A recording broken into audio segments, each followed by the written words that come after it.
Kapag tumingala ka sa langit, makikita mo ang ganda ng bituin, araw at buwan. Maraming nagtatanong, paano nga ba nabuo ito? Paano nagkaroon ng kalawakan? Mga planeta. Saan at paano nabuo ang ating mundo? May gumawa ba nito? Yan ang ating aalamin, ang tungkol sa iba't ibang paniniwala ng pinagmula ng mundo.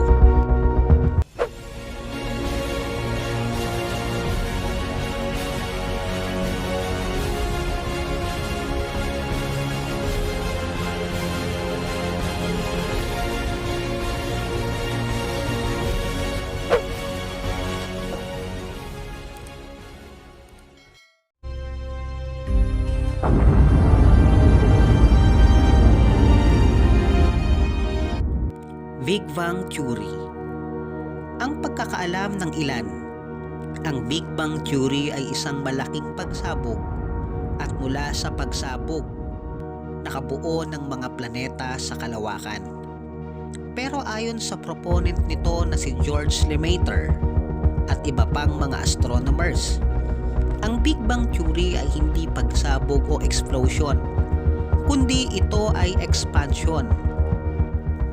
Ibig bang sabihin nagmumove o lumalayo ang galaxy at Earth?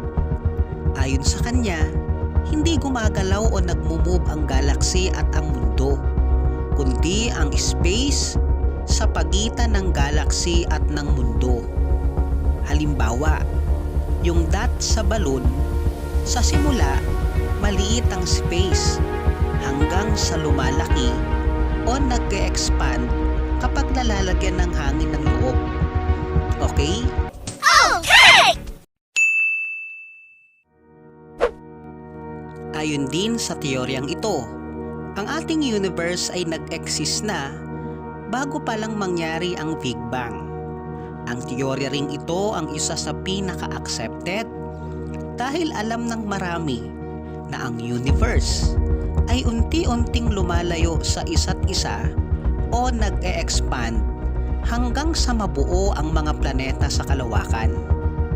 Pero saan ba nagmula ang mga planeta at ang mga bagay sa universo?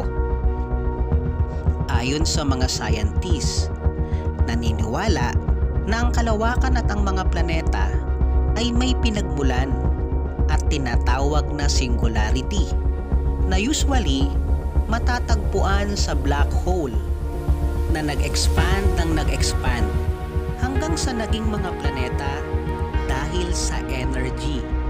By the way, ang black hole ay pinakamadilim na bagay sa kalawakan na sa sobrang bigat ng gravity ay kayang higupin ng anumang bagay, kahit ang planeta, stars, o maging ang buong solar system. At sinasabing dito nanggaling ang singularity. Pinatotohanan din ito ni Albert Einstein sa kanyang equation na E-mc² na ang energy ay pwedeng ma-convert into matter. Planetesimal Theory. Isa pang paniniwala, ang teoryang planetesimal nila Professor Thomas Chamberlain at Forrest Moulton.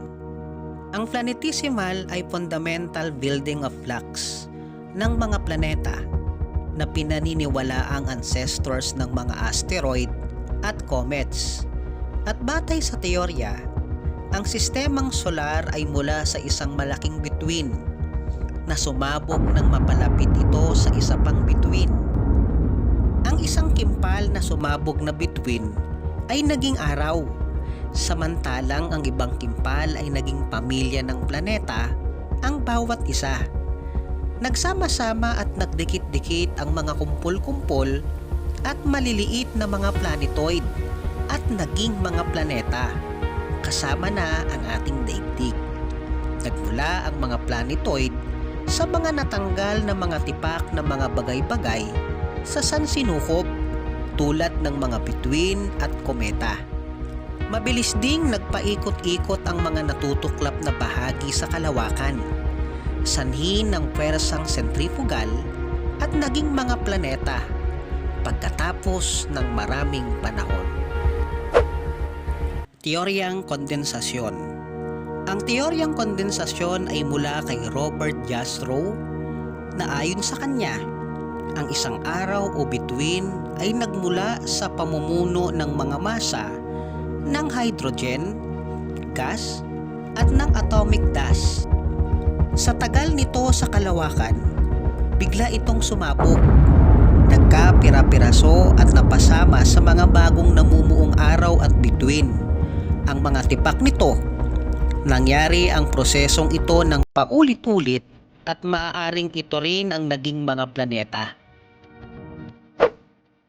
Teoryang nebular. Si Immanuel Kant, isang philosopher ng Aleman, ang nagpanukala nito. Ayon sa kanya, ang daigdig, pati ang ibang nebula, ay nagtataglay ng gas. Sa simula, ito ay malamig, ngunit sa katagalan, ang mga particles sa loob ng nebula ay nag-uumpugan dahil sa pwersa ng gravity na siya namang nagtulak sa mga ito upang umikot. Habang umiigting ang masa, ito'y uminit ang uminit hanggang sa ito'y naging bolang araw at dahil sa lakas ng centrifugal, ang mga ito ay lumamig at naging planeta. Ito ay tinatawag na nebular hypothesis.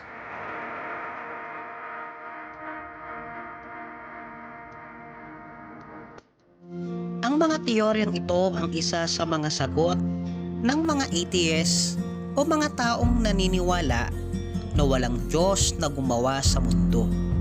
At ang panghuli na paniniwala, biblical beliefs. Ayon naman sa banal na kasulatan o ang Biblia, nagpapatunay na ang lahat ng mga bagay sa mundo, ang pagbuo ng kalawakan, planeta, stars, at buong sansinukob ay gawa ng isang makapangyarihang Diyos. Ang iba't ibang paniniwala tungkol sa singularity, dark energy, superatoms, black holes, na ipinalalagay na dito nanggaling ang universo.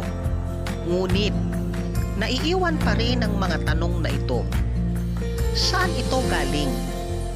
Paano ito nagsimula? Sino ang may gawa nito? Tuon pa lang, makikita natin may tunay na creator ng lahat ng bagay na bago mabuo ang lahat ng ito ay nag-e-exist na siya.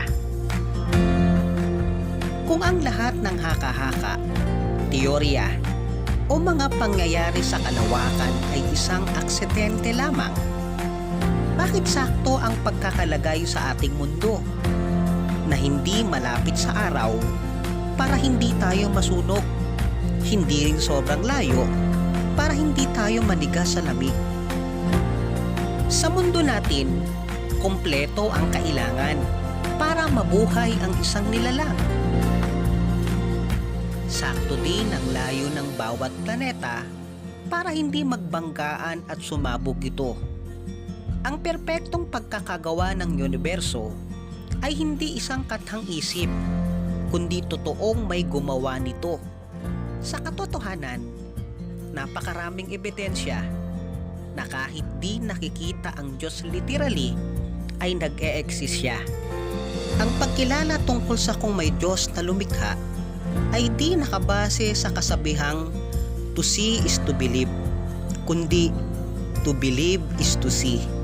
Maniwala ka at sumampalataya na may isang manlilikha ng lahat at makikita mo ang katotohanan.